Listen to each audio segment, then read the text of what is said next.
Yes, Lord. Subscribe to CIRV'N IT RAW and let's keep it all the way funky, uncut, raw. CIRV'N IT RAW, just like my boy Gutter Kane. Yes, Lord. You done tapped into CIRV'N IT RAW Podcast. I'm your host, Gutter Kane, the Gutter Man, the Pyrex Iron Chef. And I got a special guest in here today. This gentleman here is a multi-talented podcaster, an actor, a film producer, and a rapping artist. I want to welcome to CIRV'N IT RAW from Holdin Court Podcast, Big Court. What's going on, big dog? What's good with you, fam? How you been? Oh man, I've been lovely, man. I'm just glad to be able to connect with you, man. I've been following your podcast, man, and everything you've been doing. Well, actually, I've been following you since CCG, but I appreciate that.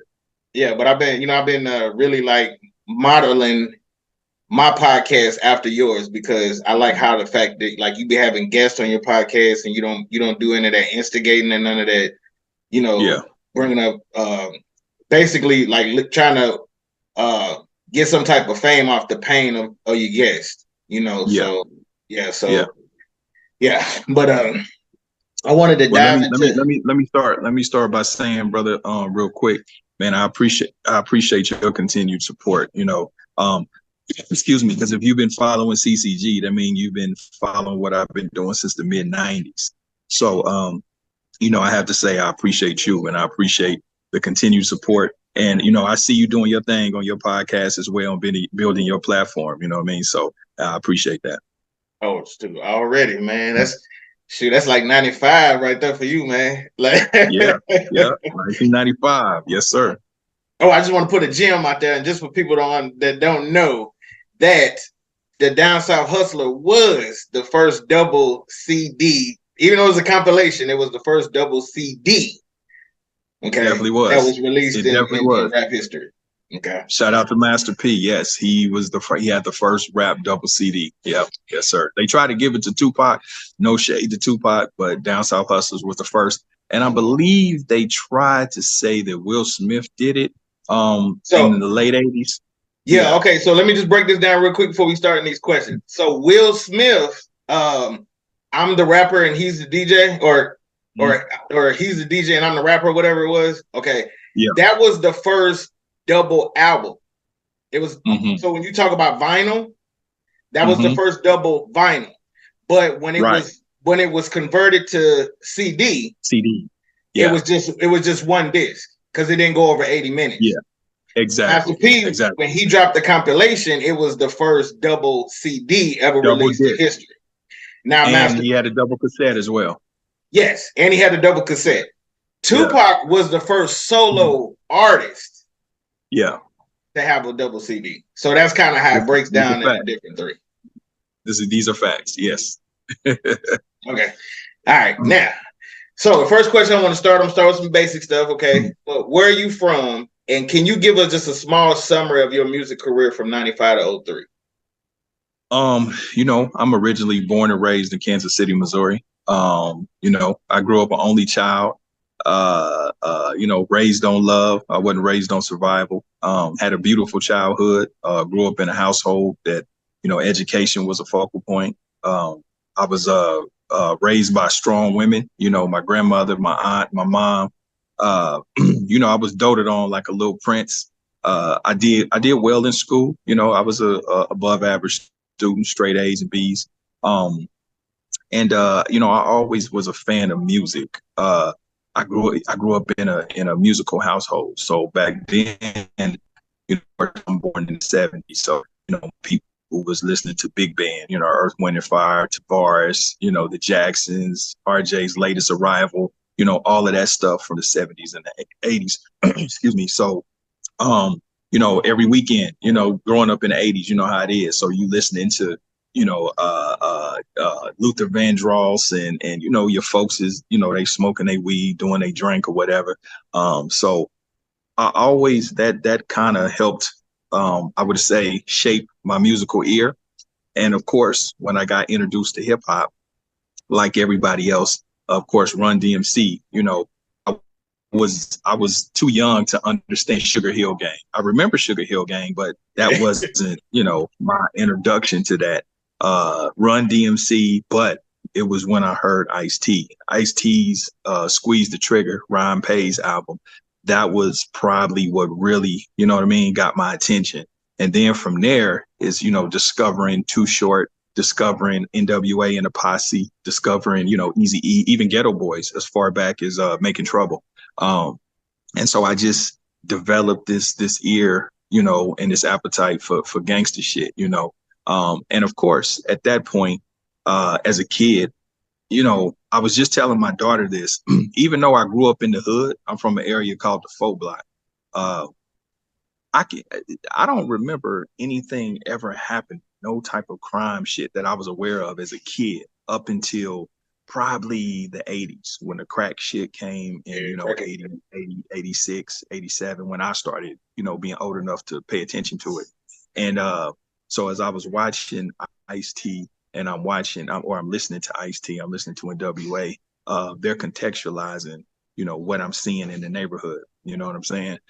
So as a kid, I'm seeing the Turkish ropes, I'm seeing the anchors, I'm seeing the Daytons and everything that comes with the gang, but not really understanding what's going on. You know what I mean? But when I hear Eazy-E, you know, dope man, and all this stuff, now I'm like, oh, that's what that is. Okay.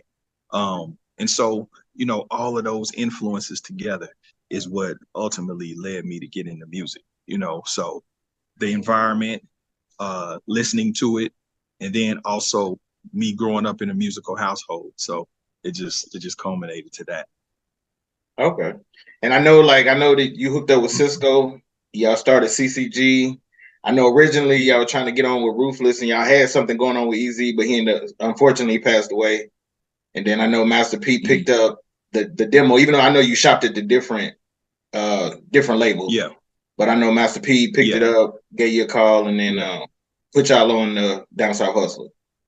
Yeah, for sure. I met Sisko and I met him in high school in 9th grade. Okay. You know, and initially, you know, CCG started as it was more of it was like you know, it was a big old group of us. It was a whole bunch of us. And, you know, naturally, you know, as you start going, you know, and you start eliminating who's serious, people just start falling off, you know what I mean? And so it ended up coming down to me and Sisko. And so we really pursued it. We shared the same dream and the same vision. Sisko was the creative force for the most part in CCG initially. He was far more advanced than I was musically. You know, he was already producing music in middle school and in high school. He already understood the electronics and he was already technically savvy back then. But you know, that's never been my strong suit. So I was more the business brain, the visionary, the mouthpiece of what was going on, you know, with the group. So I was the one that, you know, reached out to people and got us in the magazines and got us on this and got us on that. That was pretty much my thing, my lane. So yeah, you know, we started recording tapes in the crib. And, you know, we shot all of the tapes out to different labels back then. And, you know, P was the one that responded. And he flew us out to Oakland. We actually recorded a whole album on No Limit called 100% Game. Then we did the song R.I.P. with P and Silk.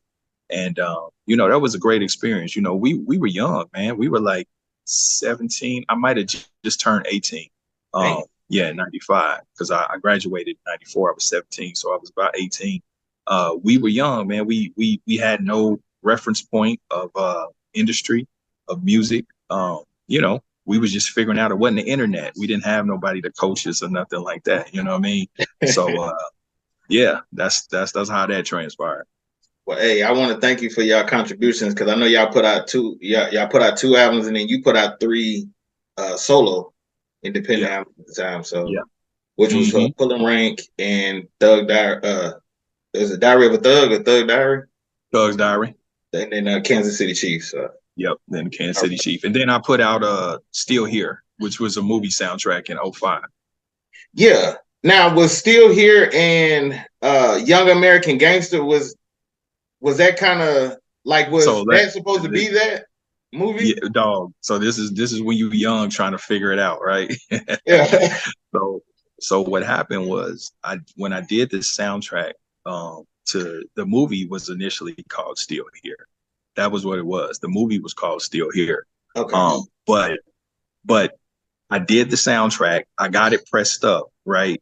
And then as I'm finishing up the movie, P tells me, man, I think you should change the title. So he gave me an explanation of why he thought I should change the title, which I did.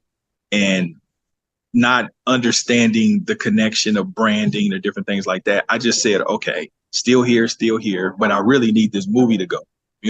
So what I end up doing is doing the movie, and I just changed the title. P told me to, man, I think you should call it Young American Gangsters, and his rationale to that was, at the time, I believe American Gangster may have come out and was big, and he was like, because this is before streaming. So this was contingent upon me having DVDs. So he was like, if you have a similar title to something that's popping, they're gonna put you in the same section. So it was kind of a strategy of product placement. You know what I mean? So I just went with what he said. Even though I had already had these CDs pressed up of Still Here. You know what I mean? So that's how that happened. Got it. Okay, yeah, because I always wanted to know that, because I'm like, Still Here came out in 06. Well, the soundtrack came out in 06, but then the movie Young American Gangster came out like in 09, and I was like, I thought he was supposed to have a movie, but okay. All right, that was kind of like my bonus question. This is the thing, man, and it's funny because even with some of my favorite artists, and sometimes you watch and you wonder why things happen, and then if you're fortunate enough to get on the inside to be like, I always wondered, like when I had Jay Prince on the show, and I asked him, I said, Jay, now if I remember your name used to be James Smith initially. You know what I mean? I said, wasn't your name James Smith? And he said, yeah. And I said, then all of a sudden it was James Prince. And then he told me the story behind that. You know what I mean? But from the outside looking in, people still be living their lives, you know what I'm saying? And figuring out and doing what they doing. So, the thing is we just make our mistakes in front of everybody. You know what I'm saying? So, as I'm figuring out business and figuring out learning branding, I'm figuring it out. You know what I mean? Is the sound okay for you? Oh, yeah. No, everything fine. Yeah. All right, well, let's go ahead and fast forward. I just wanted to touch on the hip hop base so people kind of know, like, you've been in the game for like a long time, even though you still look like you're 20. Even though you look like you're still 20. But say it again. I wanted people to know that you've been in the game for a long time, even though you still look like you're 20 years old. Oh yeah. Like, you still look young, bro. Yeah. I get that all the time. Damn. Yeah, I think the only thing is I'm almost 50. I'm almost 50, and when I tell people that, they be like, "What?" Like, yeah, dude. You look like you probably 43. Yeah, I usually hear 30s because my oldest child, which is my co-host on my podcast, she's 31. So a lot of times people think that we're either husband and wife, or you know what I mean, or we're equals. And that's my daughter. Got it. Okay. Well, shoot. What is your thoughts on the current state of hip hop? In terms of I love the current state of hip hop, to be very honest with you. I'm not one of these old heads that talk down on the youngsters or feel some kind of way. Music has to evolve in order for it to thrive. And survive and grow, it has to evolve. And I look at it like a revolving door. If you think about it, when we were young, like me coming up on gangster music, the guys before me, the generation before me, they thought that was bullshit. They came up on, R&B and love, love songs and all that, or even the hip hop. When you talk about the Run DMCs and the Fat Boys and kind of this, which was a novelty act. Their reference point is different. So when they hear all this cussing and shit, they like, what? That's bullshit, right? Mm-hmm. But to us, it was what was relevant to us. It was our story. It was our understanding, our environment. So it's the same way now, right? Me at almost 50, no, I'm not gonna relate to something that a 19, 20-year-old, person is talking about, but Yeah, if you just love music, if you just love music and you love the vibe and you understand where they coming from, even if they're articulating it different, then you can still vibe with it. Like I love NBA Youngboy. I love Mo3, Kevin Gates, even though he's not a kid like that. But I like a lot of the music. I love Ride Wave. Um, I like a lot of it. I like Black Youngster. You know what I'm saying? It's a lot of them cats that I fuck with, especially when I'm in the gym. You know what I mean? So yeah, I just think that I like it. I don't have an issue with it. Now, what I will say is I think there's a lack of balance. Um, back in our day, talking about the 80s and the 90s, even the 2000s, but mainly in the 80s and the 90s, you had balance. So you had different types of hip hop. You had gangster rap, you had kind of player shit, you had Miami bass, you had you had all these little different genres of hip hop. You had horrorcore with Gangsta Nip, Brother Lynch, X-Rated, Esham. Conscious. Yeah, then you had Conscious and you had X-Clan, you had Public Enemy. So you had this balance where now originality is not like it was back then too. Because back then you couldn't sound like nobody. Like you was biting, so you just couldn't. But see now, but I understand. Now it's about a vibe. It ain't even hip hop. It's not even culture anymore. It's just rap and it's just a vibe. You know what I mean? So the sensibility is different. So that's we gotta, those are two different conversations when you're talking hip hop and rap. You know what I mean? Gotcha. Because hip hop is more of the culture, so I think that's the only difference. But in totality, to answer your question, I love the new music and I love what they're doing. I just wish it was just more balance and more variety. I agree with you on that one. Yeah, I wish it was a little bit more originality so that you kind of had different. Yeah, so I definitely agree with. Well, shoot, I just wanted to, because I wanted to close out that, since we was on the hip hop thing, I kind of wanted to close out the music. Now, I know you've been dabbling in acting and producing and filmmaking, and so I wanted to know, can you tell us about your latest anthology film? Because you got the Block Trilogies, and then you have a new film that you're doing called A Little Piece of Heaven. Yeah. So, obviously I ventured out into producing and acting as far back as, like you said, as we talked about Young American Gangsters. That was the first movie I did with Cat Williams. I financed it. I starred in it. I did all the business with it. And that was what, 06, 07, something like that. Yeah. And so I think as a rapper, as a performer, it's a natural transition to get into some type of other form of of performing or whatever, a different space. So I was able to, that's why I moved to LA, because music was cool. See, people don't understand. I started rapping really, really young. I started writing raps at 13, 14 years old. So you're talking about 1989, 1990. So all the stuff I did, up until 95, and then everything I did through the 90s up to the early 2000s. So around the time that the early 2000s come, I'll be honest with you, I'm kind of burnt out. I'm already, 10, 12 years into it. You know what I'm saying? Even though I'm just in my 20s. You know what I'm saying? I'm just in my early mid 20s, but I'm kind of like, shit, I've been doing this 12, 13, 14 years at that point. So, I just always had a thing of wanting to, I've always been a creative person. I used to could draw, write poetry, all of that. So I just wanted to be able to get into movies. So it started then with the Cat Williams movie in 2006.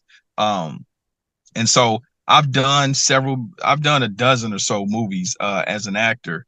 But of course, here recently, because of technology, the business part of it is a lot, and the production part of it is a lot simpler than it was 20 years ago, because 10, 15 years ago, we didn't have streaming. We didn't have digital cameras. Back then you was still using 16 millimeter, 35 millimeter, which is super expensive. And, or you was using digital tape, which was still expensive because you had to rent the lens and you had the big ass camera. So with advancements in technology, it's been a lot easier to create content. So the new movie that I co-produced, Block Trilogies, Dark Days, Darker Nights, stars Glenn Plummer, Paula Jai Parker, um, Denise Boutte, and Marcus Polk from Moesha. Yeah. And it's an anthology. It's super dope, super dope. And so myself and Damian Smith, he wrote it and directed. Myself and Big Steel from Gangster Chronicles, we pulled all our stuff together, and everybody played their position to bring it to life. So it just hit Tubi. By the time, I don't know when this interview come out, but it just literally hit Tubi, and it's already going crazy, already on fire. And Glenn Plummer did his thing, bro. He is really the consummate professional and actor and talent and thespian. So it's a dope ass, like, even just yesterday, it just went live on Tubi literally, a few days ago. And people are already messaging me like, dude, that movie was crazy, dog. I didn't see that coming, So yeah. I'm really excited and proud about that project, proud of that project. And then I'm a producer on that. The other movie, A Little Piece of Heaven, I'm actually an actor. I'm a co-star. Okay. So it's myself, Travis Cure from The Oval, Jasmine Lewis from Barbershop, and Lisa Wu from Housewives, and Rashawn Ali from, I think, TV One, or she's on one of them reality shows.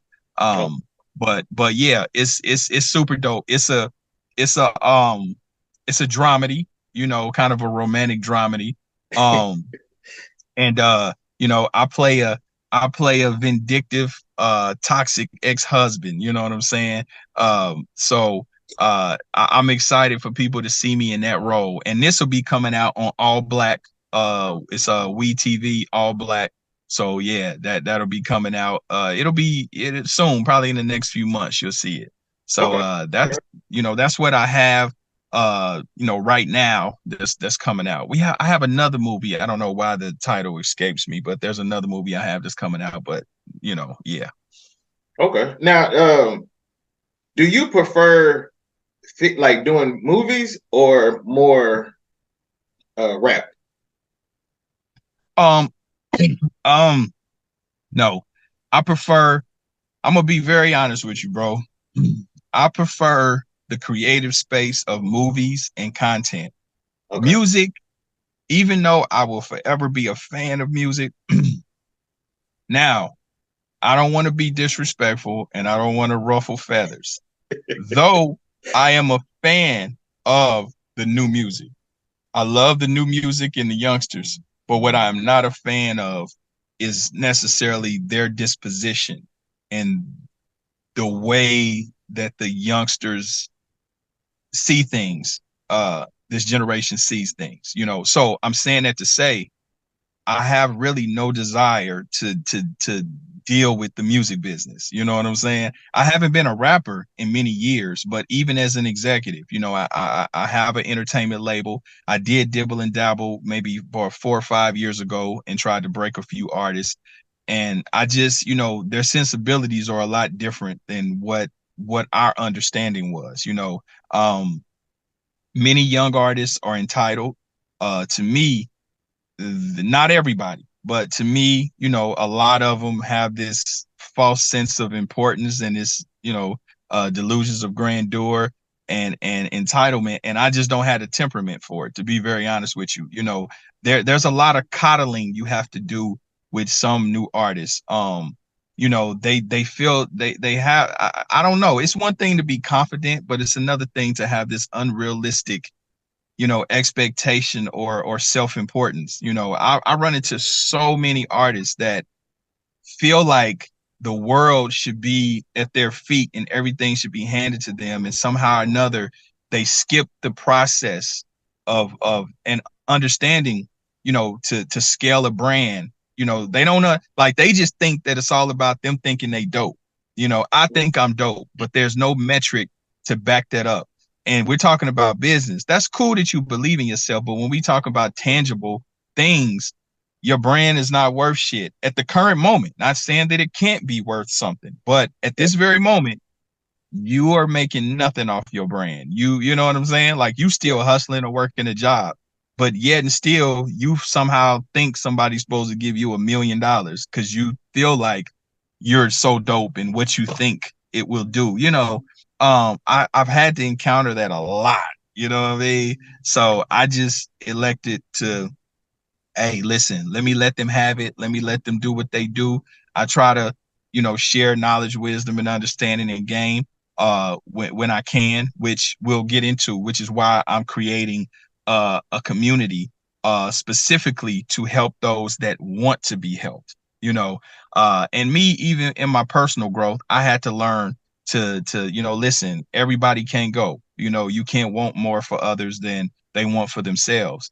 And you can't impose your will or your expectations onto other people. Because you may see, a lot of potential in them and it's coming from a good place, but they may not be ready or in a position to receive that. You know what I'm saying? Yeah. So which is why I'm doing what I'm doing, creating a community so that people that do want to seek it out can come get it, opposed to me trying to shove it down somebody's throat. Okay. Yeah, I'm gonna get to that community. I know you got a lot of, you got some stuff going on. But I was like, I'm excited about it because I'm like, damn, he's touching a lot of bases. But it seemed like you're more focused on the filmmaking and obviously the podcast, which brings me to the podcast because I wanted to know how did you create the Holdin Court Podcast as well as land the deal with Revolt? Because you've only had the podcast for about 2.5 years. Yep. You and Ken. And then shout out to Ken. Yep. Shout out to producer Ken. Yep. Yeah. But y'all were able to, you put out like 800 something videos, you got like 108 something subscribers. Then I saw y'all transitioned it over to Tubi TV, and then y'all landed the deal with Revolt. So how's all that going for you? You know what? I can be honest with you, bro. I am enjoying the journey. I wholeheartedly enjoy producing content. I enjoy producing the podcast. I started the podcast because I say probably about 5 or 6 years ago, I had a show with Master P called Doing the Most, and we had it on Playboy Radio. That was the radio, right? Yeah, no, it was visual. It was a visual show. It was visual. So, okay. Yeah. It was kind of like Howard Stern, in a sense. But podcast, but Howard Stern. It was, Howard Stern mixed with Drink Champs without the liquor, but it was wild. It was turned up. And so P just asked me, when you boys, it's just like, man, we doing this show. You want to come? I'm like, yeah, So he's like, well, shit, get on the mic, say what you want to say. This is what we doing. So I was doing that with P for a few months, and the executives at Playboy Radio kind of pulled me to the side. It was like, Court, like, man, you kind of good at this. It was them, this lady named Tao, and Jay Tweezy, which is, he's No Limit. And so, they pulled me to the side. I was like, you kind of good at this. And I'm like, good at what? I didn't understand. I'm like, we just talking, you know what I'm saying? So they end up taking me to Dash Radio and get me my own show over at Dash Radio. Now, this was several years ago. I had no concept of the business of radio or content or any of that. I just knew how to get on camera and I knew how to talk, right?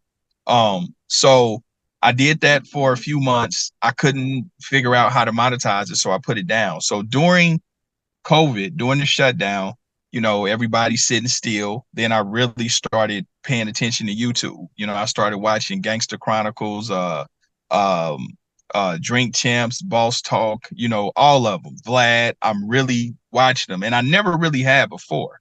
So when I'm sitting still and I'm watching this content, these conversations, and I'm really enjoying it, I said, well, damn, I think I may have something to offer in this space. And so how it started was producer Ken and I, that's my brother. I've been knowing him 20 years. Okay. We would sometime have 2-3 hour conversations on the phone about hip hop, about rap that we grew up on. We be talking about Spice One, C-Ball, Brother Lint. We would just, and the time would fly. So I said, well, man, we should make a show. Let's just do a show that's just dedicated to that type shit. where we talk about our era, and you know what I mean, and we do that, we give flowers. That's how it started. That's how it started. And so, you know, producer Ken, he's a viable producer here in Hollywood. So he has the sound stage and all that. He was like, well, man, we could do it. You know, I set up the cameras, lock them off. Shit, we can just run it. So that was how it started. But see, I've been in Hollywood 20 years. I have good face card. I have a lot of relationships. So I just said, well, let's invite some guests. And this is how this shit started. So I just went through my phone, like, shit, Jay, can you come do the show? Michael J. White, can you come do the show? P, pull up for me. Silk, pull up for me. X-rated, bro, you out. You know, you my nigga, come pull up. You know what I'm saying? And yeah, I just went through the phone. I just went through my phone, and that's how it started. And everybody, you know, everybody showed up that I asked to show up, you know, which I appreciate everyone. So I'm saying that to say how we started wasn't necessarily, you know, what we had in mind is not necessarily what, you know, how it started. And it grew and it morphed to what you see today. And we're still growing, you know, we're still evolving and changing and tweaking and pivoting, you know what I'm saying? So yeah, and I've been enjoying it, bro. I literally enjoyed the best satisfaction for me, bro, is, you know, I travel, you know, all the time. And even here in LA, you know, when I go places and people recognize me, because the thing is, the power of social media is crazy. You know, when you talk about, you know, I went viral on TikTok, I went viral on Facebook, on all the platforms. At some point, I've had a few moments, you know. And so I was talking with Ice-T one day, and I was like, man, it's crazy. I said, because, you know, I go places, and I was like, about 6 times out of 10, no matter where I go, somebody recognizes me. And I was like, I don't even got that many, you know, my ecosystem of people that follow me is only about 300,000-400,000. So it's not like I got millions of followers. And he said, but Court, you got to remember, you got to understand. He was like, you know, I see you damn near every time I open my social media. He was like, but if you think about those clips, and then when I thought about it, I said, oh shit, he right. Cause I probably didn't, you know, 100 million people didn't probably seen my face just through all of my shit out there. So it's not just the podcast, you know? And so, but what's very satisfying and gratifying is when people come up to me and they say, man, I love how you represent the culture. You know, you make us look good. I love how, you know, you do this. I love what direction is going in. You make us look good. And that was what I did set out to do. My intentions were to create a platform that balanced, you know, as I spoke about in hip hop and rap, the balance, bringing balance to this space, because I didn't want to be exploitive. I understand there's a place for controversy. There's a place for all of that. I'm not even saying that those things shouldn't be there. But, you know, I don't always just want to glorify, you know, our wretchedness and our low points. You know what I'm saying? And it's cool. We can talk about them. We can be authentic about, you know, our drugs, going to jail, gang banging. We can be authentic about those things. But I like to go a step further to peel the layers back to try to understand why those things are there and why we made those choices and then why we in essence made other choices and how we got through those things. So more of a testimony and more to humanize the culture. That was very important to me. I want to humanize us. We not just, you know, innately prone to criminality. We're not just barbaric. We're not just out here. Yeah, we're not just doing shit just because. You know what I'm saying? There are reasons behind there. And some of those reasons are uncomfortable. Some of it may be, you know, systemic racism. Some of them may be, you know, ripple effect from so many things that have been done to us. But then some of the shit is accountability too, and choices that we make. So it was important that I represented the culture in an authentic way, but then to humanize us. So that was the goal. That's why I really, you know, enjoy what I do. And Revolt recognized that. You know, I think they recognized that, you know, even P told me. P was like, he said, bro, he said, I think, because P started off calling me the hood. He was like, man, you like a ghetto Oprah. You know what I mean? And he was like, because he said you bring in these niggas that other platforms may be scared of, and they can't have them type of conversations with them, but you do it in such a classy, it's real and it's authentic, but it's in a classy way, And I said, well, yeah, that's who I am, but that was intentional. So Revolt, they recognized that, and so we did our thing with Revolt. It's coming up on a year here pretty soon. And so, yeah, man, we've been grinding, bro. I've really, I've learned so much. I enjoy the journey. I understand the power of having a platform. And like I said, everybody calls themselves influencers, which is cool. But I always say, well, what are you influencing people to do? And again, What do you consider yourself? Influencer. I mean, you could throw influencer, in there, but I consider myself as a somewhat of an ambassador and somewhat of a kind of a conduit. I feel like I am the median in which we articulate the culture to the masses. You know what I'm saying? So that goes back to that humanizing part. I wanted those outside. I didn't just want to represent to the culture. I wanted to represent to the world and the people outside the culture that may not know, that's from the outside looking in. So, I feel like a spokesperson, an ambassador for the culture, I should say. All righty. So now, since you really went over how you and Ken created the Holdin Court Podcast, as well as landing the deal with Revolt, was there anything that maybe you didn't touch on, or you think you pretty much covered? In terms of podcasting, no, that's pretty much it, man. I enjoy the the journey. I love having the different guests that I've had on. I mean, I've had from Snoop Dogg to, of course, Master P, Bone Thugs and Harmony. Man, who's Tiffany Haddish, Glasses Malone, all the Bone Thugs, with the exception of Wishbone, who will be coming to the show here in about a week. Yeah, I seen that you reached out to him. So yeah, so I've had some amazing guests, from kingpins to the top of the top, you know what I mean, in entertainment. Of course, Ice-T being, my OG, P being a good friend of mine. Yeah, man, listen, I appreciate everybody's support. I love that, creating something and creating a viable brand that people respect. And, I've created a platform that people actually want to come to. I have celebrities and celebrities teams reach out to me that want to come on the show because they feel like it's a good look.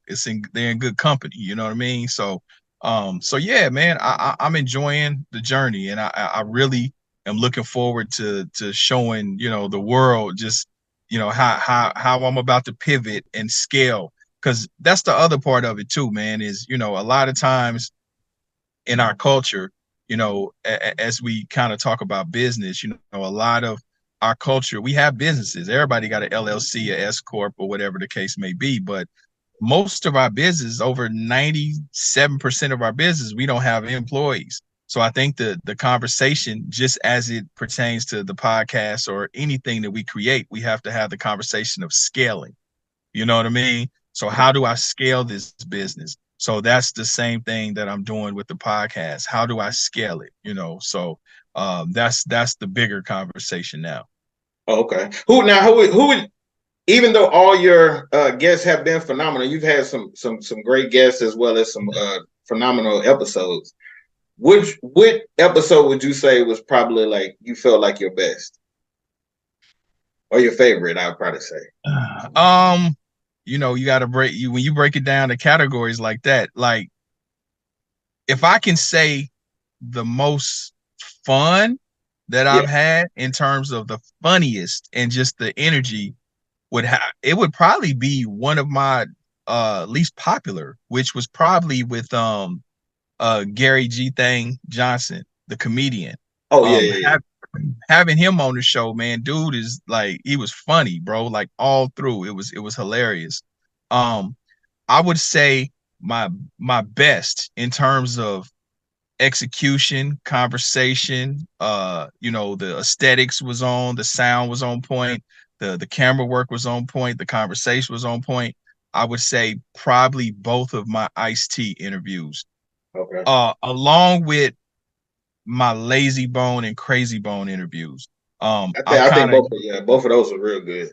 Yeah, thank you. Appreciate that. The Bone fans have kind of ordained me, the Bone interviewer. You know what I'm saying? Like I'm the assigned Bone interviewer. So those were on point, in terms of just because you know how it is, man. We can go in and thinking, okay, I'm gonna say this, I'm gonna say this, I'm gonna say this, and then you forget something.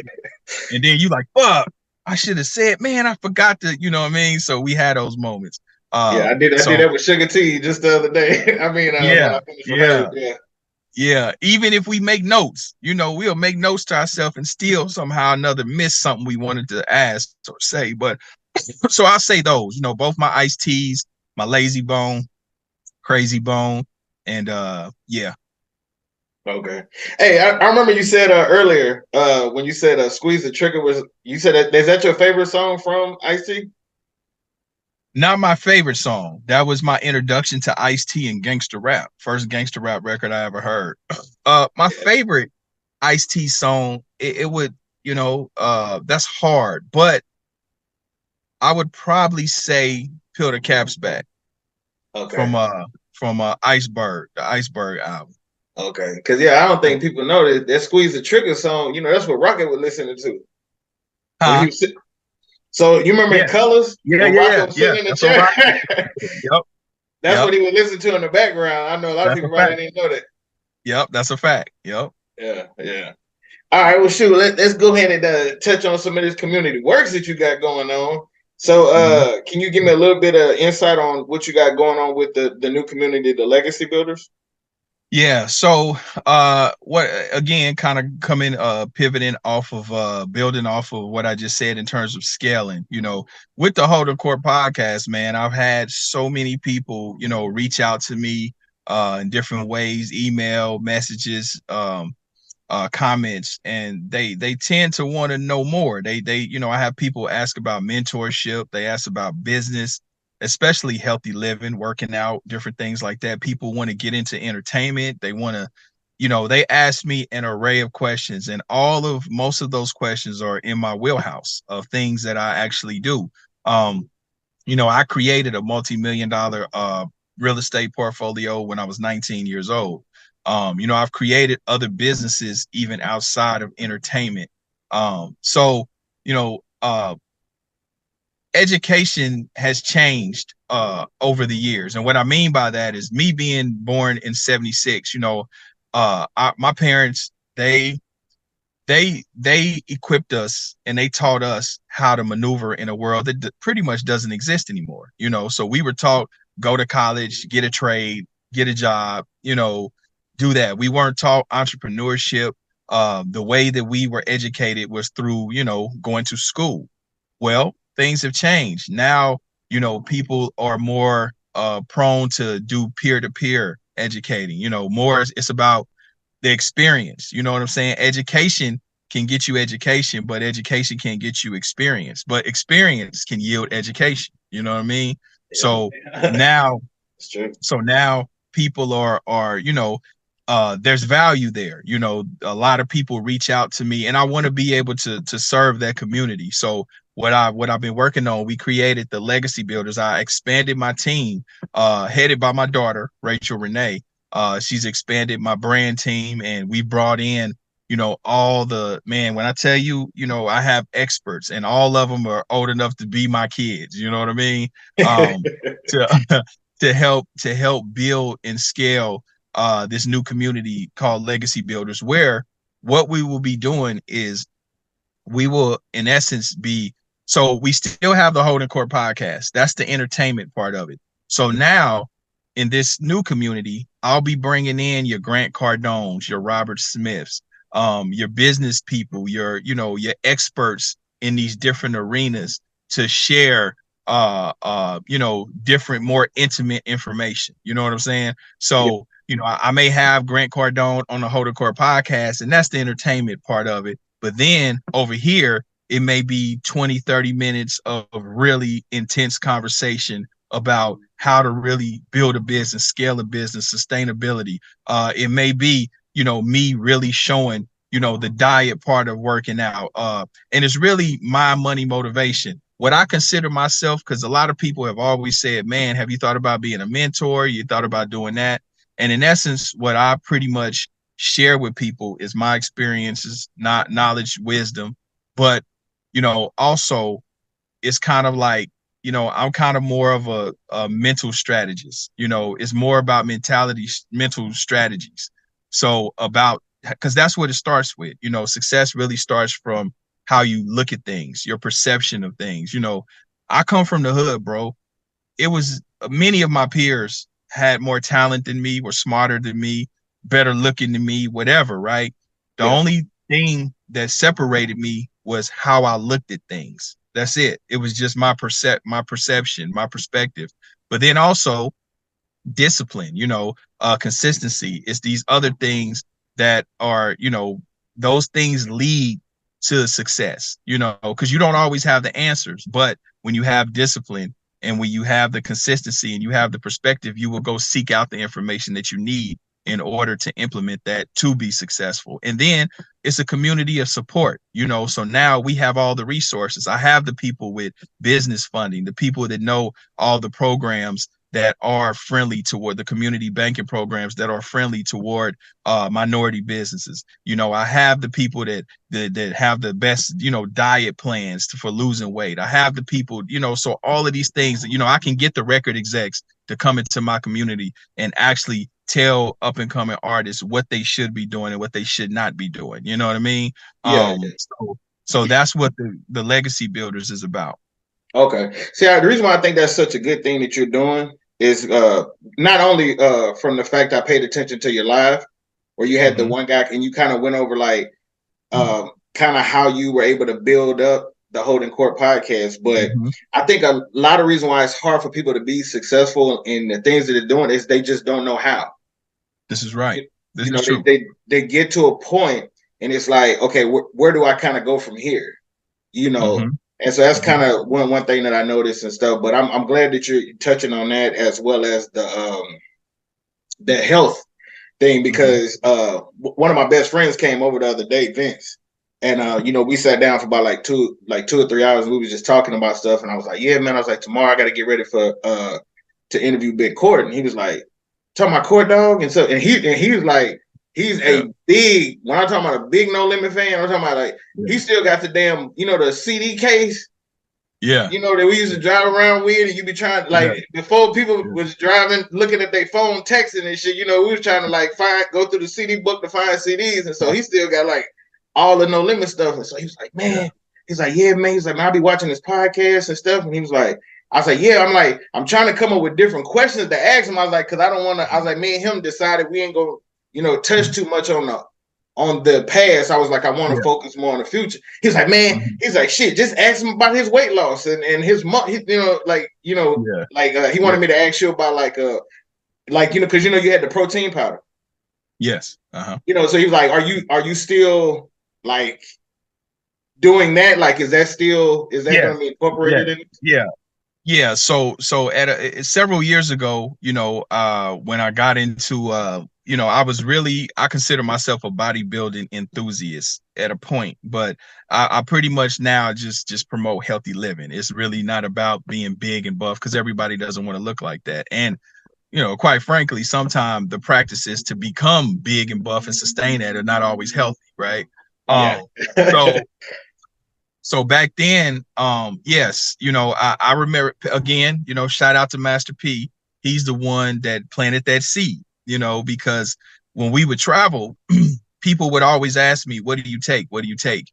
And I would name off a laundry list of supplements, protein, pre-workout, creatine, all of that. So P was like, man, you need to be telling them you take something that you own. And I never thought about that. And he was like, yeah, you own walking billboard. You know what I mean? And I said, damn, you sure right. So that was my introduction into that world. Now I started it, but I didn't really have the time or the structure or the focus, really, to be quite honest. And so now we are going back to, now that I have help and my daughter is kind of overseeing a lot of different things, and as well as the team, we are going to bring back the supplements, into our healthy living component of the brand. So yeah, I preach that a lot, especially for us in the culture, because we're already predisposed to a lot of health concerns. Even just myself, bro, I literally just got a physical last week. And mind you, I work out 4 or 5 times a week. I don't smoke, I don't do drugs, I don't drink, I never have. I don't eat bad, I eat clean. Yet and still, my blood pressure was a bit elevated and my A1C was a bit elevated. A lot of that is genetic, you know what I'm saying? But Yeah. I'm able to know that and make the necessary adjustments because of the preventative health care. A lot of times we don't go to the doctor, we won't go get checked out, we won't get ahead of things. So this is the part. Yeah, this is the part that I want to share with the culture. You know what I'm saying? Now, mind you, this is me and I'm healthy. I don't do shit. You know what I'm saying? So what more of a person that got a shit ass diet and maybe don't understand how to eat healthy or how to exercise, and maybe do have, a couple bad habits and on top of genetics, you know what I'm saying? So, that's a lot. It's awareness that I want to bring to the culture through the community as well. So yeah, listen, bro, at this age, man, I don't do anything for money. Everything that I do with a purpose and with intent, and as you get older, I've had all the toys, I've had all the accoutrements that come with success. At the end of the day, nobody remembers that. When you talk about building a legacy, people don't remember, the car that you had, the jewelry you had, all of that. People remember how you made them feel. So when you talk about leaving a legacy, it's really about, leaving something meaningful, being able to really touch somebody's life, sometime in the smallest of ways, whether it's giving them a piece of information that they were able to take and build off of, or possibly saving somebody's life because you inspired them to go get a physical and come to find out they was damn near about to stroke out, or they had, issues that could be addressed with diet and exercise and a few tweaks, but would inevitably would have killed them. You know what I'm saying? Yeah. Or you gave this person a piece of, motivation, and you really got them centered and focused, and they was able to, because I had those things, you know what I'm saying? And sometimes people don't even know they're giving it to you. You know what I mean? And just to be able to see something different and hear something different, but then to have that support, I believe is important, because a lot of people don't have that. I was fortunate enough to have a hell of a wife and a hell of a woman to back me up, and even when I didn't feel so confident or I'm down in the dumps, to lift my head. You know what I'm saying? I understand everybody doesn't have that, or a family, you know what I'm saying, to support them and cheerlead for them. So, I want to be able to help people really achieve what their goals, and I've been fortunate enough to have those things. So for those that don't maybe have, all of those things, I want to try to do my best to aid in that. Got it. Okay. Hey man, big ups to you, brother, man. Like I mean, like I said, what you're doing is phenomenal, and I'm like I said, I'm an example of paying attention to the steps that you taking, and and I just want to, no shot at nobody, but for people to think or even feel like you're an assistant to Master P is a form of disrespect. People need to understand that you and Master P are a partnership. Y'all are brothers, and I've seen how he's not only giving you game, he's giving other people game. But I mean, his start process, as you've explained a few different times, like with that question about, hey, why don't you speak on my stuff that you're using, like that you actually own. Mm-hmm. And it's like, that's not a question that we normally ask ourselves. Like people go out a lot of times and we go and get these Michael Kors and and Chanel's and stuff like that, but it's like we never think like, hold on, why don't we get our own damn brand, something like that. So Yeah, so and I can just see like that same type of thought process and that hustle is in you as well. You know, Yeah, so, absolutely. And listen, you know,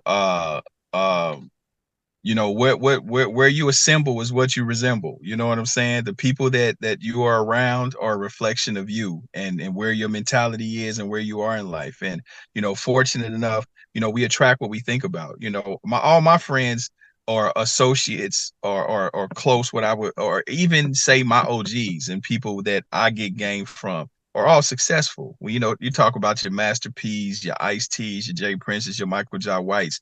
These are all people, and mainly, Ice T, Master P, and even Michael Jai White. These are people that are, I can call on the phone and get some advice from, and these are people in their own lane, in their own rights, that are highly successful, so yeah, and I understand.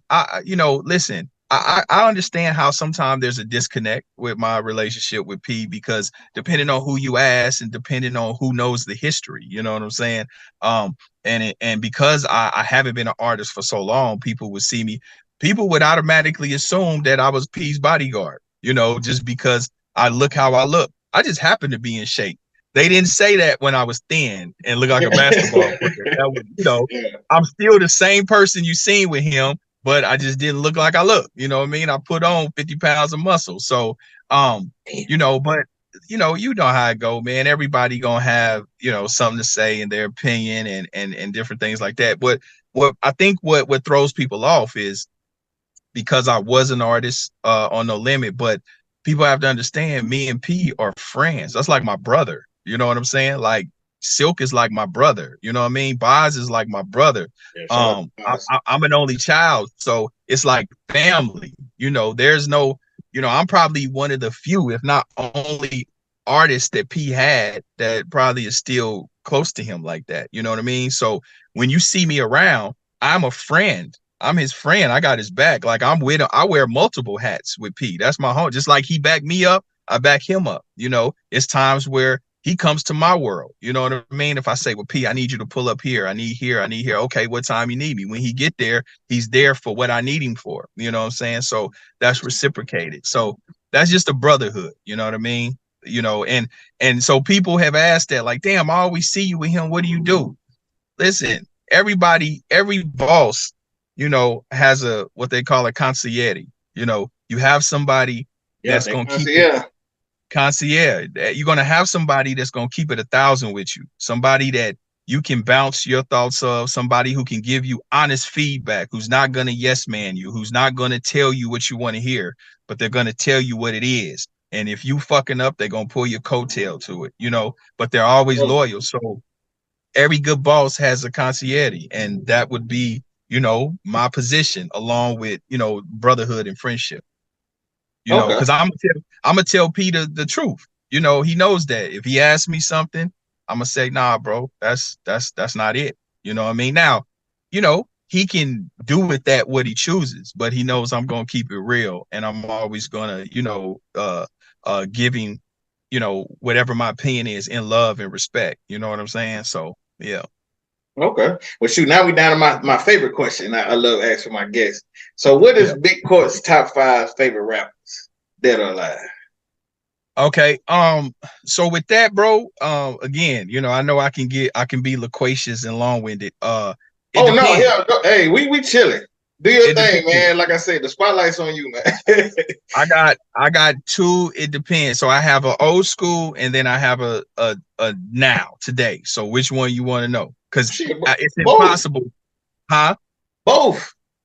Okay. Both. We break it down however you like. So if you go in my era, if you go to my era, in no particular order, Spice One, Scarface, Ice Cube. You said Ice Cube? Ice Cube. Okay. Ice T. 4. And I'll probably have to say maybe Bone Thugs and Harmony. That may fall in group, but I'm gonna go ahead and throw them in there. Bone Thugs and Harmony. Okay. All right, that's 5 on that one. Yeah. Now, current, shit, Kevin Gates. I fuck with Kevin Gates tough. Already. Shit. Rod Wave. Okay. Young Dolph. Rest in peace to Young Dolph. Yeah, R.I.P. Long live Dolph. That's 3. Shit. I have to give it to 21 Savage. 21. I rock with 21 hard. 21 hard to me. And I had to say probably Young Boy. Probably NBA? Young Boy. Okay, Young Boy. Okay, I can see that. But I have to say, top 2 now is Kevin Gates and 21 Savage. Nigga, I rock with 21. 21 hard to me. No. 21 good, man. I just didn't know that nigga was from fucking New England or whatever. Yeah, he's from a little island. He was born in an island. It's a tiny island. I forgot the name of it. It's actually Caribbean, but it still is under that you know, that European, you know, thing. But yeah, I can't remember. Yeah, umbrella. But yeah, but you know, shit, that, you know, it's funny. I know a lot of people was trying to clown him for that, which was really stupid, because you have, you know, nobody can, it's not, you know, especially you have people that were army brats that were born in Germany and in different, you know, countries, just be like Martin Lawrence. Martin Lawrence was born in fucking Germany, you know, because he's an army brat, but he grew up in DC. You know what I'm saying? Yeah. You know, so it ain't really, you know, it's really about where you get your game from, you know what I'm saying? And where you put your thing down, you know. Usher is from fucking Chattanooga, Tennessee, yet, you know, he grew up in Atlanta, you know, and that's where he made his bones, in Atlanta. You know, Luda's from what? Chicago, yet Atlanta is synonymous with Atlanta. You see what I'm saying? Yeah, Nicki's from Trinidad, and you feel me? You feel me? This is the thing. I'm from Kansas City, Missouri, right? I grew up in Kansas City, Missouri, but technically I was born in Kansas City, Kansas. You know what I'm saying? Technically, my birth certificate. I did hear you say something about that. Yeah, because my mother worked at KU Medical Center, which is in Kansas City, Kansas. And she went into labor while she was at work with me and at KU. The way that works is literally you can take the street and drive, you know, probably 2 miles, and you in Kansas City, Missouri. So she had me in Kansas City, Kansas, and then took me home to Kansas City, Missouri. But if you want to be technical, I was born in Kansas. You know what I mean? So, you know, it's one that, you know, that's Too Short was born in Texas. You know what I'm saying? So that's just how that go, bro. Yeah, and then hell, I think Slick Rick was from isn't he from like London or something? Yeah, he was. Yep, he was from London. Yep. Yes. All right. Well, hey, so looking back at your career so far, I mean, I know you still got a ton of steps still going, but what do you consider your most significant achievement, and what are your goals for the future? That was kind of like 2 questions in one, but yeah, that's a great question. Well, in life, you're asking me? Yeah, just so looking back at your career, like where you at right now, and then like, you know, from back then. So from basically, let's say 95. So from 95 to where it's at right now. Okay, so you don't mean necessarily life, but just career wise. Yeah, career wise. Man, it's been so many. You know what? I learned, let me say this. I learned more in failure than I ever have in victory. You know? And that's, you know, I hope that don't go over their head, right? It probably will, but I've had some exhilarating highs and some devastating lows, you know what I mean?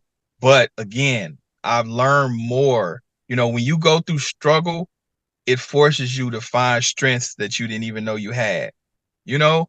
So to be honest with you, I almost have to celebrate and acknowledge my failures more so than my victories, because I learn more in those failures, and those failures force me to level up. You know what I'm saying? So Okay, well, hold on. Well, let's change the narrative then. So, Yeah. what would be your worst failure? Yeah. What would be your worst failure? Shit, and I had a lot of them. I've had a lot of them. But I'm talking about the one. I'm talking about the one where Yeah, you yeah. learned the I'll most tell from. you. I can tell you. I've taken some real estate L's. Okay. And this can be probably hopefully a learning point for someone else. What I learned was, that was one of the few times where I had saw the value in being educated. I'm not formally educated in anything that I've been successful at. I graduated high school, but I just showed up. Anything that I've won at, I just showed up and I learned just from experience. So what I did that I learned that basically education was key. Knowledge is key. I've taken L's because I didn't have the information, and it was nobody's fault. It was nobody's fault but my own. And it could have been so easy for me to blame other people and point fingers. But at the end of the day, it was on me for not having the information, So, so that was, I think, taking my real estate L's, and they were due to me just not having the information, just not understanding how to, I built myself to a level of business that I just didn't have the information and I wasn't equipped for, education wise, and got my ass handed to me. Now I got that lesson through the failure, then I got it. You know what I'm saying? It was like, okay, that won't happen again. You know what I'm saying? So it's more real estate, and I won't say, let me say this. I won't say this is a regret, but a cautionary tale to anyone else, a youngster that could be watching this. So, many people ask me about our No Limit situation, why our album never came out on No Limit. A lot of that had to do with, you got to think, we're kids. Me and Sisko are 18 years old. We're from Kansas City. We have no reference point of business or how to navigate this situation. We don't. This is before social media. This is before everybody swear they was a label head and understood business and all of that, right? Mm-hmm. P and my homeboy Sisko, they just didn't like each other. Just plain and simple. They did not like each other the minute they met. Which made it difficult for me, of course, me coming from gang culture and just me being a solid motherfucker, it put me in the middle. So I maybe would have made different choices, back then, but you got to think it's an 18-year-old mind, you know what I'm saying? So I would have put business first, you know what I'm saying? And not necessarily. And it's not about compromising your integrity or anything like that. It's about really just getting the business done. You know what I'm saying? So other than that, just learning how to navigate systems and having the information to navigate systems, and that came from a lack of knowledge and information as well. You know what I'm saying? So, most of my L's have come from the lack of information. That's just the reality of it. Okay. All right. Well, shoot, when we closing out, but I want to say, from not just CIRV'N IT RAW, but from Gutter Kane to Big Court, I appreciate everything that you have done and everything that you have contributed, not only to hip hop, but just to business and entrepreneurship and just the success as a whole. But I want to be one of the people to give you your flowers, because I think a lot of stuff that you're doing, as well as community, whether it's with the legacy builders or with the podcast or with the films, I think you're doing a phenomenal job, man. And like Thank I said, you, it gives people like us a lot of hope and motivation, to push our own platforms. So yeah, I appreciate that. Thank you, brother. I appreciate that. And I tell everybody out there, man, continue, doing what you do. Do what you love. I tell people, don't be a paper chaser, be a purpose chaser. You know what I'm saying? Because Ooh, at the yeah, at the end of the day, chasing money really only applies in the street because that's all it is. But if you're going to be truly great at something, you do what you love, and the money will come. It will come. You know what I mean? But just find your purpose and stick with that. And again, that, and these are the things that I'm trying to bring to the culture and empower the culture. Which the other thing in closing is, myself and Willie D of the Ghetto Boys and Big Steel of Gangster Chronicles, we've come together to create a network, a streaming network called Code TV. It'll be a streaming network like Tubi, and it'll also be an OTT platform, which is called Over the Top. So it'll be an app as well, and we will have original content on that platform. So this is kind of in response to the thing kind of going on with Tubi. You kind of have a little bit of gentrification of content over at Tubi, being that they were bought by Fox a couple years ago, but they've been moving the goalposts in terms of acquiring content. So you have a lot of displaced content creators because they're making it more difficult for movies to be accepted on there. So they kind of use the cheap content, kind of like they did at the CW. They use the cheap content to build up the database, and then they switch up. So, we're creating Code TV as kind of an answer to that. So now, we'll be a place that nurtures content creators, not just Black content creators, all content creators, and all. We need that. We need that. Yeah. So Code TV will serve as that new platform to pick up where Tubi left off. And also, coming with our content as well. We'll have our own original programming. We already have some shows. We have a show called Culture Shock. That's kind of like Fear Factor meets 106 in Park, if you can imagine. You can imagine what that is. We have our own original movies and all kind of shit. So I'm really excited to see that come to fruition. And again, even to be in business with Willie D, such a legendary brand and figure who I've always looked up to and been a fan of. So for him to be a business partner and a contemporary is, that's an honor for me. So yeah, I'm working, bro. Like I'm working 24/7 in this media space and definitely trying to represent the culture in a big way and make my own stamp. You know what I mean? As one of the forefront people, and that's going to create opportunities and empower other people, because a lot of times, and let me say this, even when you talk about the legacy builders and just what my messaging is, see, we always talk about generational wealth. Okay.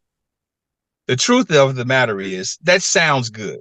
It sounds good. And the reality of it is, most people will never realize that. And I'm not being pessimistic, just being realistic, right? And when you talk about wealth, real wealth, right? Most people are not going to achieve that. What the conversation should be about is generational pavement. And what I mean by generational pavement is, sure, we could, build things and we could make sure that the next generation has a leg up and they're further, but it's really our duty to educate them and empower them to take it further than what we have, because without the information, listen, you could build wealth. I could get wealthy tomorrow. And I understand the difference between rich and wealthy, right? I've been nigger rich most of my life. It's a big difference, right? So I could get wealthy. If I don't educate and empower my kids or the next generation, you know what I mean? Yeah. Motherfuckers is going to be right back at, at square one. Their kids square one, right? So I think it's more important to place emphasis on generational pavement and educating and making sure they take it further, And again, I don't want to mince my words and make it seem like I'm saying, well, oh, so you don't leave nothing, that's not what I'm saying. But you're the chances of you building something and creating something to give your kids a leg up and them take it further, a leg up and so forth, those chances are far greater than you building $100-200 million company. You know what I'm saying? Yeah. So I think that has to be the focus point. Okay. Well, hey, thank you for taking the time up. You know what I'm saying? Is there how my listeners can find you on social media? Oh yeah. So man, you can follow me on IG at I am Big Court. Subscribe, like, and comment to the Holdin Court Podcast. And again, stay close to me, follow me, pay attention, because again, I'm going to be giving information about my new community, Legacy Builders. I go live on all my platforms Monday, Wednesday, and Friday, every Monday, Wednesday, and Friday, exclusive content, and we'll be giving you further information about how to really tie in with the Legacy Builders. Code TV coming soon. You know, my movie's coming soon. So yeah, man, I'm grinding, I'm working. All righty. Well, hey, thank you for taking the time, man, and I will stay tapped in with you. Just make sure to coke fire.